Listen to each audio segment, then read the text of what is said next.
This morning, the National Park Service will unveil an addition to the Korean War Veterans Memorial. The addition pays special tribute to all United States and Republic of Korea service members who paid the ultimate sacrifice. Matt Gregory's live on the National Mall this morning for us with a peek at the addition and what it looks like. Good morning, Matt.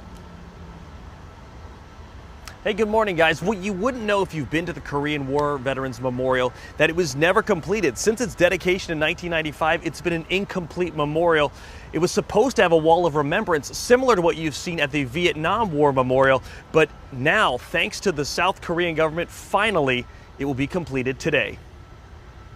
The site of the Korean War Veterans Memorial reminds Jeff Cribben of the sacrifices made by his own family. My dad and my uncle both joined the Marine Corps together at 17 years old and then soon found themselves in Korea near the 38th parallel. Two brothers, identical twins, Walter, Jeff's father, on the left, and his uncle James on the right. If they were ever given an order that they didn't like, they would flip a coin and then switch shirts. So the loser had to go do whatever it was that they needed to go do. But in March of 1953, one of those switches had fateful consequences. Swapping duties sent James directly into combat. So the last time my dad ever saw his identical twin was heading out to the outpost. The Cribben story is one of the thousands of stories told silently around the memorial since 1995.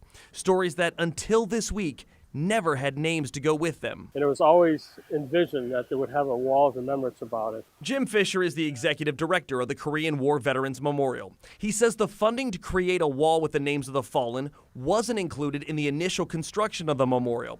But over the last several years, money for donations has poured in from outside the United States. The Republic of Korea, people and government have paid a huge amount of money for this, and which will be ever grateful for. This week, that work is complete. The new wall lists the names of more than 36,000 U.S. soldiers that were killed or missing in action.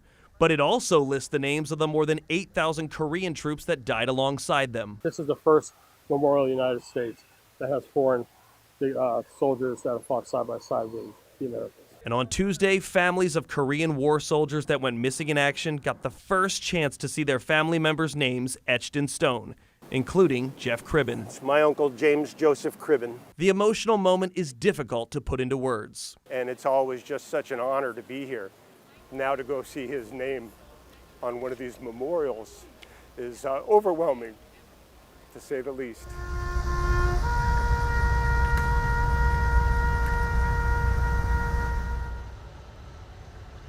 Speaking to the executive director of the Korean War Veterans Memorial, he says that if it hadn't been for the South Korean government coming in and funding this wall of remembrance, he doesn't believe they would have been able to get the wall done because the donations just weren't coming in.